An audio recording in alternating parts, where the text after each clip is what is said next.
Aujourd'hui, je vous amène à Saint-Jean-Cap-Ferrat pour une rencontre exclusive avec Damien, agent immobilier passionné, qui va nous partager son expérience et son conseil ultime pour bien acheter et rénover. Salut Damien. Comment tu vas? Bien. Ah, c'est un live comme ça? Ouais. Ça va? Ouais. Bienvenue dans l'agence du littoral. Eh ben, merci beaucoup. Apparemment, tu as un appartement à nous faire visiter? Ben ouais, on est parti. Allez. Allez. Alors Damien, pourquoi avoir choisi cette voie? Eh ben écoute, tout d'abord, j'ai tout à fait changé de voie puisque j'étais dans le transport routier avant. Et en fait, l'immobilier, ça s'est présenté à moi un petit peu par la force des choses et par la vie qui a fait que j'ai dû changer de voie. Et du coup, je me suis retrouvé dans l'immobilier par envie, mais aussi par nouveaux challenges de vie. Donc voilà, j'ai été bien formé. Alors les gens vont croire que c'est un petit peu des trucs à la mode où tout le monde change de métier comme des chaussures. Ouais, surtout au niveau du Covid, il y a tout le monde qui a fait un peu un changement et ouais, c'est vrai que. Clairement, non, mais il faut le soulever. Alors, ça a été à la suite, pas du Covid, mais à la suite d'un changement de vie personnelle où je suis parti là-dessus. Mais il y a eu une formation derrière. Je veux dire, j'étais financé par une société. Donc voilà, ça m'a permis de rentrer dans l'immobilier avec les bases. Et puis j'en découvre encore tous les jours. Donc, mais en tout cas, voilà le passage dans l'immobilier. Oui, t'es pas le premier. En fait, j'ai beaucoup de gens autour de moi et surtout des gens auxquels je vais à la rencontre qui me disent qu'ils ont fait aussi une reconversion. Moi, d'ailleurs, j'ai fait une reconversion aussi. J'ai pas débuté dans ça. J'ai toujours voulu faire de la décoration, de l'architecture d'intérieur depuis l'âge de 16 ans. Mais la vie a fait que je suis passée par d'autres parts. Et c'est vrai que cette reconversion, en fait, c'est un peu une aubaine, quoi. Qu'on puisse le faire et puisse quand même aller vers des choses qu'on aime, quoi. Oui, et puis tu as aspiré à ça avant, et puis ta vie personnelle fait qu'en fait, ça t'offre cette bascule-là. Après, il y en a qui la saisissent, il y en a qui la saisissent pas. Et moi, j'ai toujours été pas dans l'entrepreneuriat, mais toujours à diriger des gens, à gérer des choses. Et en fait, la seule chose qui me manquait, c'était de me gérer à moi tout seul. Et ça a été l'occasion de le faire. Et qu'est-ce qui te passionne en fait dans l'immobilier? C'est quoi qui te donne le matin, tu te lèves et tu te dis ouais, j'adore ça. Enfin, vraiment. Alors écoute, ça va faire encore le discours du mec lambda et mais la rencontre des gens, je trouve que c'est quand même toute personne est différente. Moi, je suis assez cérébral, donc c'est vrai que tu analyses quand même en dehors de faire visiter des appartements. Tu apprends à connaître des gens, tu apprends à savoir ce qu'ils veulent pas. Il y a quand même un côté assez sympa parce qu'on est dans une région quand même.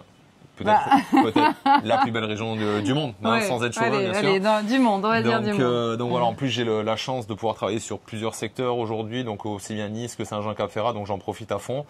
Et donc voilà, se lever tous les matins pour aller dans des endroits sympas, pour rencontrer des personnes sympas, c'est pas tout le temps le cas, mais on essaye en tout cas de faire en sorte que ce le soit.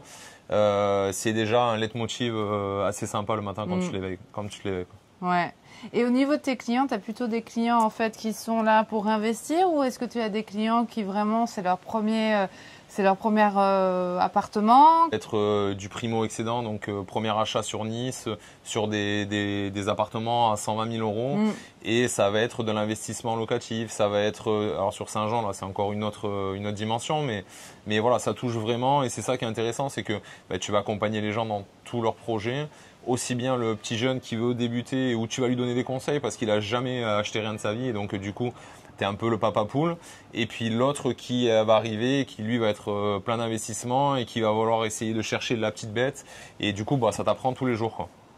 Et c'est quoi ton client idéal?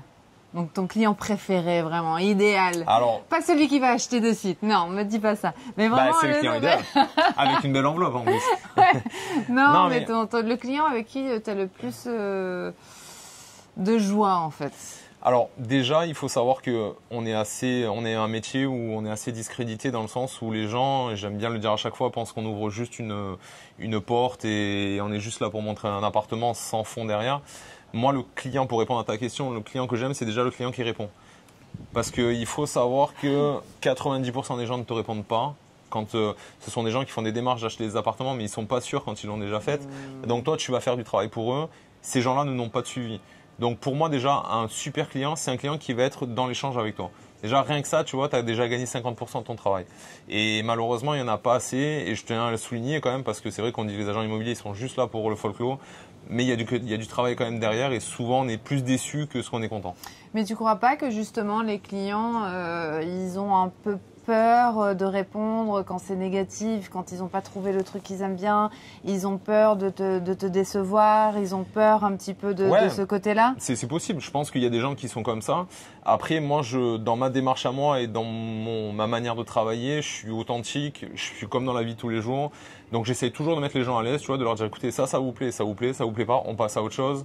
Et tu vois, j'essaie toujours vraiment de leur faire comprendre que c'est pas parce qu'ils me disent non que ça va me décevoir. Au contraire, on va avancer plus rapidement. Donc pour rebondir sur ça par rapport à tes clients, au niveau du propriétaire, du coup, est-ce qu'il y a des choses qui sont problématiques à cause de ça? De toute manière, c'est un processus long de mettre un appartement en vente ou d'acheter un appartement. Tu vas avoir le propriétaire qui va croire que son appartement vaut des milliers des cents et toi, il va falloir que psychologiquement, tu arrives à lui amener la chose en lui disant non, ça vaut pas tant, mais ça vaut tant. Mais par contre, c'est vous qui avez le dernier mot, mais à ce prix-là, vous le vendrez pas. Tu as l'acheteur qui va venir qui dit moi, ça vaut pas à ce prix-là. Mais tu vois, en fait, c'est toujours le même processus qui se répète, mais avec des manières de l'aborder différemment. Il faut être à l'écoute. En fait, c'est un coup de cœur, en fait, parce que nous, en tant que vendeurs, je sais, n'importe quoi tu vends, hein, tu peux vendre même une paire de chaussures.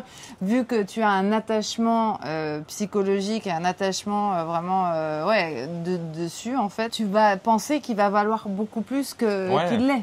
Mais alors ça, c'est à nous de leur expliquer par des chiffres, des non-recherches, qu'en fait, cet appartement-là ne vaut pas ce prix-là. Tu as aussi les gens qui vendent l'appartement à ce prix-là parce qu'ils ont un projet qui vaut 2 fois plus cher. Et donc, ils pensent qu'avec la vente de leur appartement, ça va leur permettre la bascule. Sauf qu'à un moment donné, si tu as un appartement à 1 million et que tu veux acheter quelque chose à 2 millions, tu peux pas dire que ton appartement vaut 2. Ouais. Tu vois? Non. Donc, il y a différents types, il y a différentes caractéristiques. Et c'est vrai que moi, j'essaye à chaque fois de leur faire comprendre et de leur dire, en tout cas, que moi, je leur dirai la vérité sur ce que je pense. J'essaie toujours de me mettre à leur place. Je comprends tout ce que tu dis et c'est très important. Oui, c'est émotionnel, hein, c'est le coup de cœur émotionnel. Je le conçois tout à fait, mais à un moment donné, eux, ils vont perdre du temps. Moi, je vais perdre du temps. Donc, c'est pas le but. S'ils veulent vraiment vendre leur appartement, c'est pas le but.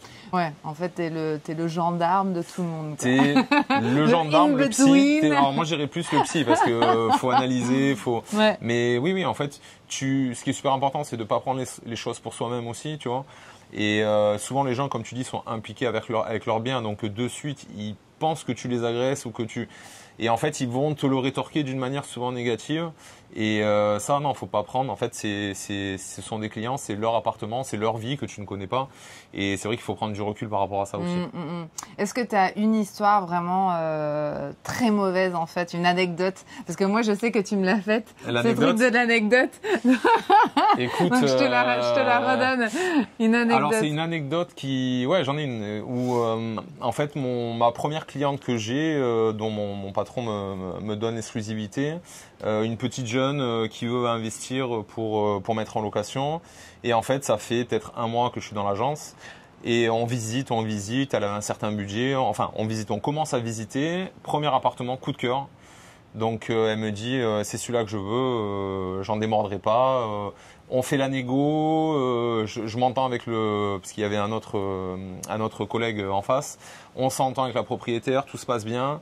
Contre-visite avec sa famille. Et donc on devait signer le compromis 1 semaine après. Contre-visite, la famille lui dit non, c'est trop cher, t'achèteras pas. Voilà. L'horreur. Donc tu te dis au bout d'un mois, en fait c'est facile ce métier-là. Et en fait ça a duré 1 an. Il a fallu 1 an pour que je trouve un appartement derrière. Ah ouais. On l'a trouvé, on l'a réussi. Et tu as réussi à quand même vendre l'appartement qu'elle voulait? Non, c'était pas le mien en mandat. Mais voilà, comme quoi. Et elle m'a encore envoyé un message la semaine dernière. Merci, elle était toute contente. Mais comme quoi, c'est un métier où rien n'est jamais gagné en fait. Ouais. T'as pas le choix, il faut se remettre en question.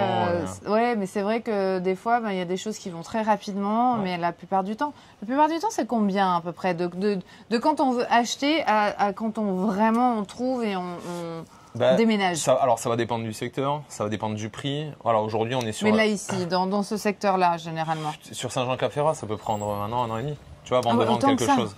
C'est quand même des montants et des produits qui sont quand même très rares. Il y a déjà peu de ventes parce que c'est forcément petit.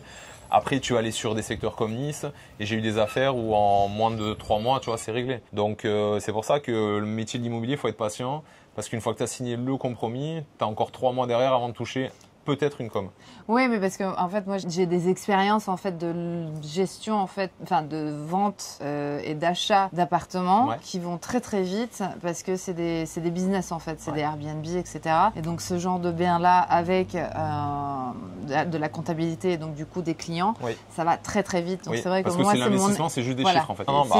C'est un marché complètement différent. Je te parle en moyenne, hein, mais après j'ai eu un client il y a un mois, première visite, il prend l'appartement, tu vois, donc.